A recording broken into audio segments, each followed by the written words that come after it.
bulas eh. Ay, panalo. Bigat oh. Kaya mo idol?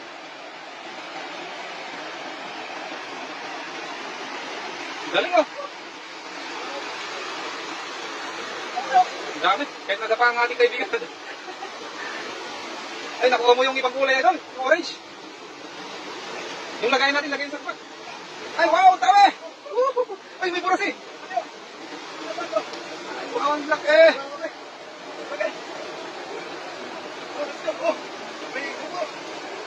Burasi, burasi. Burasi ang tawag namin dyan. Ha? Silver dart. Grabe, panalo. Ganda. Dan, kunin mo na yung lagayan. Kunin mo na yung lagayan. Baka palagyan ka?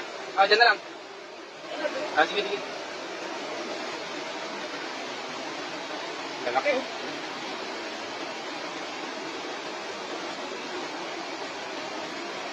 Sarap niya pang ihaw, ano? Oo.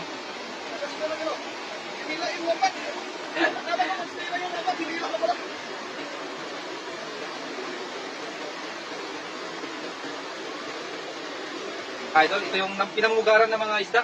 Itong talon na to. Kasi kumukuha sila ng hininga nila dyan. Kaya napakarami talaga ng isda dyan. Pero once na makita ka ng mga isda dyan mga idol eh, pupusag na sila, lalayo na sila mga idol. Bilis nilang lumangoy palayo. Buti na lang kahit na nadapa ang ating kaibigan eh, talagang nakontrol niya pa rin ang kanyang sarili. Nadala niya pa rin, nalambat niya pa rin ng tama yung mga isda. Ay, grabe, ang dami. Galit kayo, wasak yung pagkalan ko, mas naman nawasak. Ay, ito yan idol, nakakuha ka ng marami oh. Ang lalaki.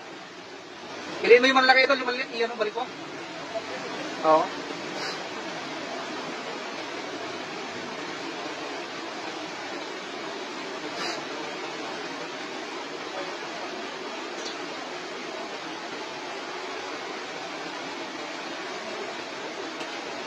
Masarap kaya ipirito yung kulay orange niyan.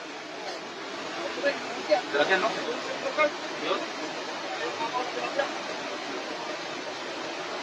Ayan mga idol.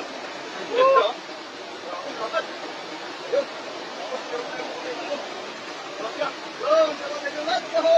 Maraming salamat sa mga manunod.